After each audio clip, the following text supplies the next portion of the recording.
కృష్ణప్రసాద్ గగన్ శారదాని వెతుక్కుంటూ శారద ఇంటికి వస్తాడు. గగన్ శారద అంటూ పిలుస్తూ రూమ్లన్నీ వెతుకుతూ ఉంటాడు కృష్ణప్రసాద్. అప్పుడు గగన్ రూమ్లో కూర్చొని గగన్ బట్టలని మడత పెడుతూ ఇలా అంటూ ఉంటుంది శారద. అమ్మా, నా రూమ్ ఏంటి ఇలా ఎందుకుంది అని నా కొడుకు విసుక్కుంటాడు. వాడి రూమ్ ఎప్పుడు నీట్గా ఉండాలి అని శారద అంటూ ఏడుస్తూ గగన్ బట్టలని మడత పెడుతూ ఉంటుంది.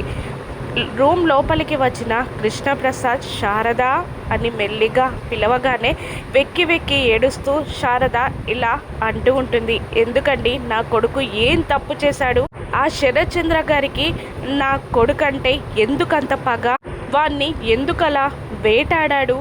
నా కొడుకు గగన్ని ఆ తుపాకీ పట్టి షూట్ చేసే అంత పగేంటి?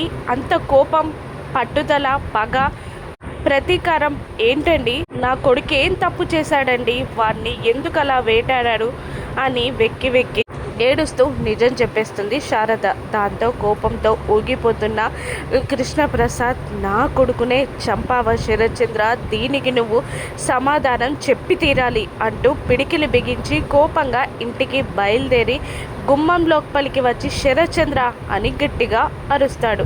దాంతో ఇంట్లో వాళ్ళందరూ ఉలిక్కి పడతాడు. ఏమైంది మావయ్య అని భూమి అడుగుతూ ఉండగా, వీడు నా కొడుకుని చంపేశాడమ్మా అని అంటుండగా అయ్యో అని ఏడుస్తూ ఉంటుంది మీరా. నాన్నేం చేస్తున్నాడు అసలు అని చెర్రీ అయోమయంగా ఉండగానే శరత్చంద్ర వైపు గన్ గురి పెడతాడు కేపీ. దాంతో చెర్రీ, మీరా, భూమి ముగ్గురు షాక్ అయిపోతారు. శరత్చంద్రని షూట్ చేసేస్తాడు కేపీ. దాంతో షాక్ అయి కుప్పకూలిపోతుంది భూమి. నిజంగానే శరత్చంద్రని కేపీ షూట్ చేశాడా? శరత్చంద్రకి ఏమైనా జరిగిందా?